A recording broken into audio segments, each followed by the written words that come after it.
While Javier Bardem's Stilgar is a highly memorable character in Dune, Part 2, he loses something essential in the Denis Villeneuve films because of how they are split up.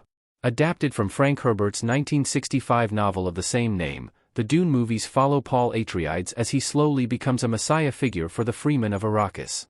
Both of Villeneuve's films have been critically praised, with Dune, Part 2 reviews in particular showing widespread acclaim. One of Part 2's most memorable characters is Stilgar, a freeman leader who puts all his trust into the notion that Paul is the prophetic Lisan al-Gaib. His faith in Paul's dreams and visions is part of his hope for Arrakis to return to being a planet filled with water and greenery. However, while Bardem's performance is one of the most memorable in the entire movie, it loses an essential element because of the adaptation being split across 2 movies. Dune being 2 parts means losing Stilgar's contrast to Paul's other mentors. Stilgar's mentorship can't be compared to other figures in Paul's life. Stilgar's firm belief in Paul as the Lisan al-Gaib is a central part of his character, showing how he's pushing for the young Atreides boy to be a warrior for the Freemen. However, seeing his viewpoint as the only focal lens for Dune, Part 2 is a massive change from the Dune book. Since Herbert's novel is just one entry, it's able to succinctly contrast Stilgar's mentorship with that of characters like Duncan Idaho and Gurney Halleck. As for Villeneuve's films, their split makes the contrast less pronounced than the novel.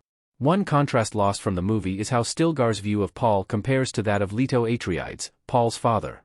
Leto always told Paul that it didn't matter if he was a leader or a fighter, but that he was simply his son.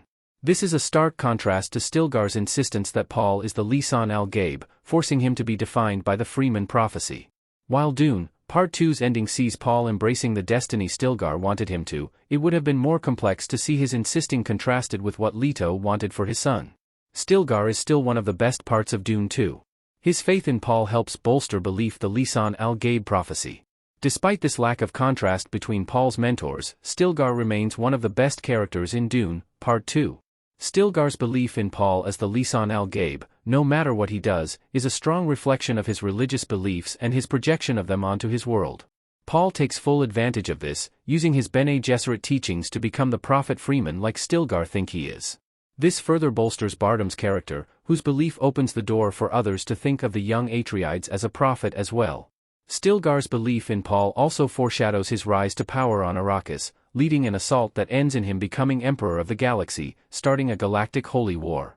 While Stilgar was just one person believing in Paul the entire time, the ripple effect of his belief opened the door for him to become the contested ruler of humanity. While the Freeman leader was just one small part of this development, his initial faith is what pushed the now prophet toward this upcoming conflict.